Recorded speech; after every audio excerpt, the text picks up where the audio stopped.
नमस्कार साथियों। आज एक और नई वीडियो के साथ मैं आप सभी के बीच में दोबारा आया हूँ।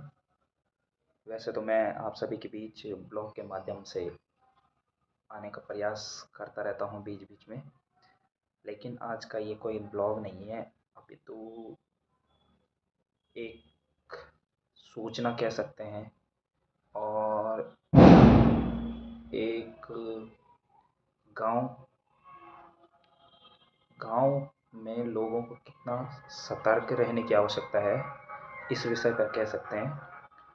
लेकिन उससे पहले जैसे कि आप सभी को पता है कि आज 15 अगस्त पूरा देश आज 79वां स्वतंत्रता दिवस मना रहा है। तो सबसे पहले मैं आप सभी को उसकी ढेर सारी बधाई और शुभकामनाएँ देता हूँ।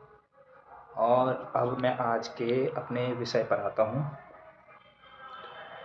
तो साथियों, दरअसल बात ऐसी है कि मैं बिलॉन्ग करता हूँ रुद्रप्रयाग ज़िले के बछड़शिव पट्टी के ग्राम सभा नवासुर से, ठीक है।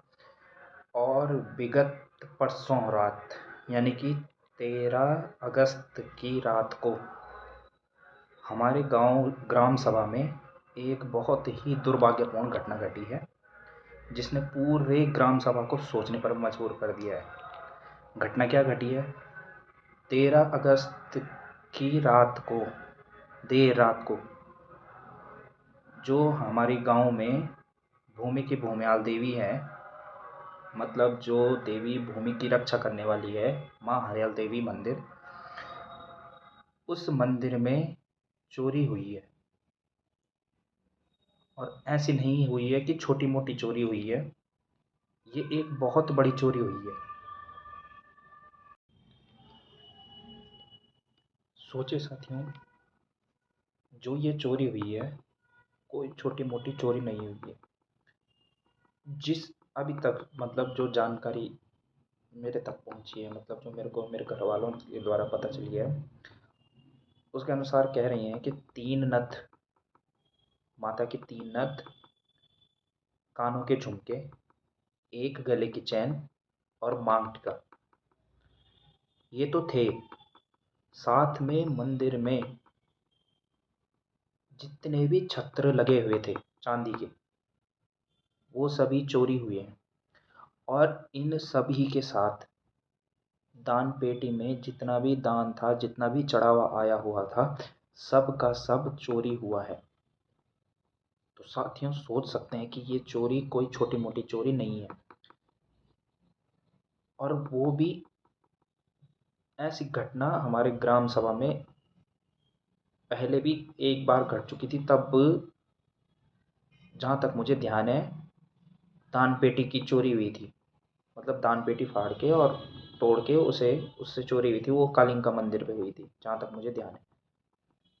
लेकिन उसके बाद जो ये आज की, मतलब जो ये परसों की घटना थी, ये घटना हम लोगों को सोचने पर इसलिए भी मजबूर करती है कि असल में क्या है कि जो ये हमारा माँ हरियाल देवी का जो मंदिर है, ये गांव के बीचों बीच स्थित है। गांव के बीचों बीच स्थित है। और बीचों बीच स्थित जो ये गांव का जो ये मंदिर है, इस मंदिर तक पहुंचने से पहले 2-3 मंदिर और पड़ते हैं। एक रास्ते पे ही माँ कालिंका का मंदिर पड़ता है। उसके बाद एक और मंदिर पड़ता है, मैं अभी नाम मैं भूल चुका हूँ उस मंदिर का, घंटाल देवता का है या आई थिंक ऐसा कुछ मंदिर है। उसके बाद माँ राजराजेश्वरी का मंदिर है, उसी के बगल में सत्यनाथ भगवान जी का मंदिर है, और फिर माँ हरियाल देवी का मंदिर है। और दोस्तों, ऐसा नहीं है कि मंदिर ये सारे गांव से अलग है, नहीं। जब हम गांव में प्रवेश करते हैं, सब मंदिर एक एक बाद लाइन में आते हैं। ये सभी को पता है जो हमारी ग्राम सभा में रहते हैं। लेकिन जो ये चोर थे, उन्हें वो केवल जाते हैं माँ हरियाल देवी के मंदिर में, ये एक सोचनीय विषय है। अब कुछ लोग कहेंगे कैसे सोचनीय विषय है?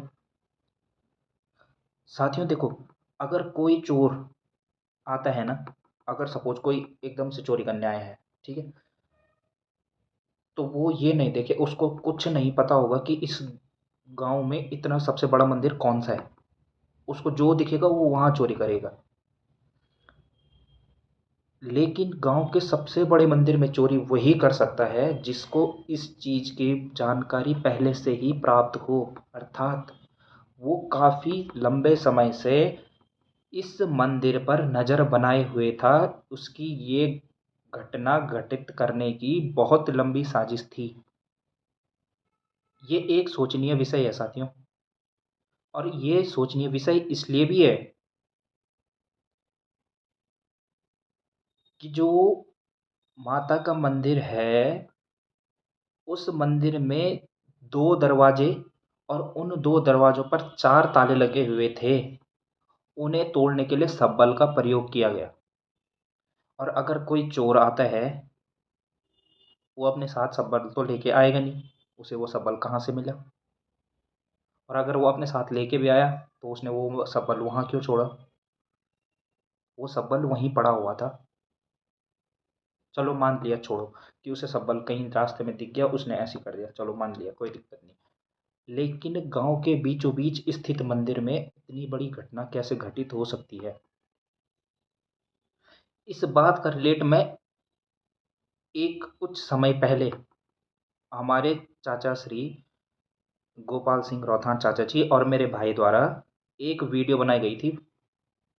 उस वीडियो में क्या था कि असल में क्या है, जो हमारा गांव है वो, जो हमारी ग्राम सभा है वो थोड़ा ऊपर है और हमारा गांव थोड़ा नीचे है। तो हमारे गांव का नाम डांडर है और हमारी ग्राम सभा नवासों में पड़ती है, ठीक है।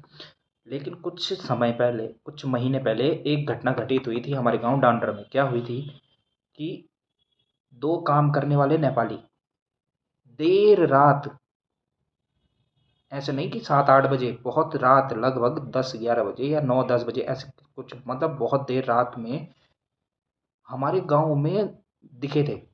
उन्होंने नशा किया हुआ था और एक जना एक के घर में था, दूसरा जना दूसरे के घर में। उन नेपालियों को इतने रात को गांव में आने की क्या जरूरत पड़ी। और वो नेपाली ऐसे नहीं है कि वहीं मतलब कि कहीं से आए थे, नहीं। वो खेड़ाखाल में रहते हैं, खेड़ाखाल या नवास में ही रहते हैं।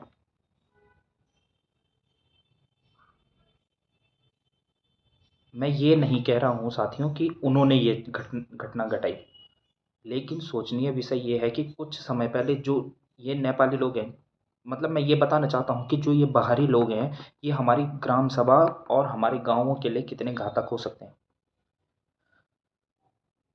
जब चाचा जी द्वारा और मेरे भाई के द्वारा उन दोनों की वीडियो बनाई गई थी कि तुम हमारे गांव में इतनी देर रात कैसे आ गए, क्या आ गए, तब उनके बारे में लोगों ने बुरा भला कहा कि तुमने हमारी छवि खराब करी है, कि तुम हमको बदनाम करने की कोशिश कर रहे हो, वगैरह वगैरह। कौन कर रहे थे? जो उनको उस गांव में रखे हुए हैं, पूर्व प्रधान जी, मेंशन कर रहा हूँ, पूर्व प्रधान जी। वो ठेकेदारी का काम करते हैं और उनके वो कारीगर हैं। मैं ये नहीं बोल रहा हूँ कि चोरी उन्होंने करी, लेकिन ये भी हो सकता है कि जो वो नेपाली वहीं बैठे हुए हैं, गांव में ही रहते हैं। क्योंकि देखो, ये जो घटना घटी है, ये घटना एकदम से नहीं घट सकती है। जिसको गांव की पूरी जानकारी, जो लंबे समय से गांव में होगा, वही इस घटना को घटित करने में अ, मतलब सफल हो सकता है। या तो इस घटना में कोई गांव का मिला हुआ है, या फिर जो बाहरी व्यक्ति बहुत समय से गांव में रह रहा है। इसमें ये भी हो सकता है कह रहा हूँ, होगा, यही हुआ है, ये नहीं कह रहा हूँ, ये ध्यान रखना।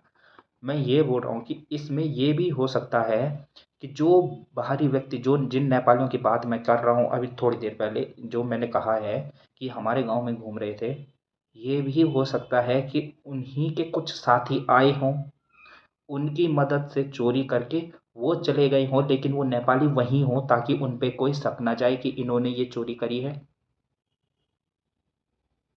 हो सकता है ना, ऐसा है सोचनीय विषय। क्योंकि हमारे गांव में बीचों बीच में ये मंदिर स्थित है। ऐसा कोई भी चोर नहीं है कि जो आए और सीधे मतलब अंत अंत में उसके बाद एक और मंदिर पड़ता है राजराजेश्वरी का ही। हमारे गांव में तो राजराजेश्वरी के 2 मंदिर बने हुए हैं, तो एक मंदिर पहले आता है और एक मंदिर बाद में आता है। माँ हरियाल देवी के मंदिर के बाद ही बस एक वो ही मंदिर है। सोचनीय विषय इसलिए है कि वो चोर आखिर डायरेक्ट वहीं कैसे गया? उसे कैसे पता था कि यहीं सबसे ज़्यादा खजाना होगा या जो भी चोरी का सामान मिलेगा वो ज़्यादा यहीं मिलेगा? साथियों, ये एक बहुत ही सोचनीय विषय है। और मैं, अगर ये मेरी ग्राम सभा में ये वीडियो जाती है, मैं ग्राम सभा के लोगों से निवेदन करता हूँ कि ज़रूर इस बारे में ज़रूर सोचें कि आखिर ऐसी घटना घटित कैसे हो सकती है। मैं जानता हूँ कई लोग बोलेंगे कि इस घटना को घटे हुए 1-2 दिन हो गए, इतनी लेट में वीडियो क्यों आ रही है? उससे अभी मतलब नहीं है। लेकिन ये एक पूरे ग्राम सभा के लिए सोचनीय विषय है कि क्या बाहरी लोगों का गाँव में रहना उचित है? और अगर उचित है, तो उन्हें गाँव में क्यों रहने दिया जा रहा है? उन्हें कहीं गाँव से थोड़ा अलग दूर में रखा जाए। जब वो काम हो तो काम के लिए बुलाया जाए और फिर काम के लिए चले जाएँ। नहीं, वो रहते ही गाँव में हैं। या तो वो खेड़खाल रहते हैं या तो वो नवासों में रहते हैं। तो ये जो बाहरी व्यक्ति हैं, मैंने पहले भी कहा है, मैं ये नहीं कह रहा हूँ ये उन्हीं ने करा है। मैं ये कह रहा हूँ ऐसा हो सकता है, क्योंकि ये सब लोग तो रिलेट कर पा रहे होंगे कि ऐसी घटना एकदम से नहीं घट सकती। उसके पहले भी 2-3 जो मंदिर हैं, उनमें ये घटना क्यों नहीं घटी? सीधे जो गाँव का सबसे बड़ा मंदिर है, उस ही मंदिर में कैसे चोर पहुँच गया? उसे सबल कैसे मिल गया? और वो रातों रात कैसे फरार हो गया? ये एक सोचनीय विषय है साथियों। इस विषय पर ज़रूर सोचें। मेरी ग्राम सभा के सभी लोगों से भी निवेदन है कि वो, आज स्वतंत्रता दिवस है, तो सभी लोग ये प्रण ले सकते हैं या लें कि हम अपने गाँव को, जो ये बाहरी लोग हमारे गाँव में आ रखे हैं, हालाँकि इन्होंने हम इनके गुलाम नहीं बने हुए हैं, लेकिन इनसे स्वतंत्र अपने गाँव को क्या हम रख सकते हैं? क्या हम ऐसा प्रण आज के दिन ले सकते हैं? ज़रूर इस विषय में सोचें और इस वीडियो को ज़्यादा से ज़्यादा शेयर लोगों तक करें कि सही में यह विषय एक सोचनीय विषय है कि गाँव के बीचों बीच इतनी बड़ी घटना घट कैसे सकती है। तो आज की इस वीडियो में मेरा बस एक एक ये छोटी सी वीडियो में मैं बस यही कहना चाह रहा था। मैंने आप सभी लोगों के बीच कुछ बातें रखी। तो अभी फ़िलहाल इस वीडियो को यहीं तक रखते हैं। अगर ज़रूरत पड़ी तो और वीडियो इस विषय पर आप सभी के बीच में लाएँगे। तब तक के लिए आप सभी को नमस्कार, और वीडियो को ज़्यादा से ज़्यादा शेयर करें, ज़रूर करें।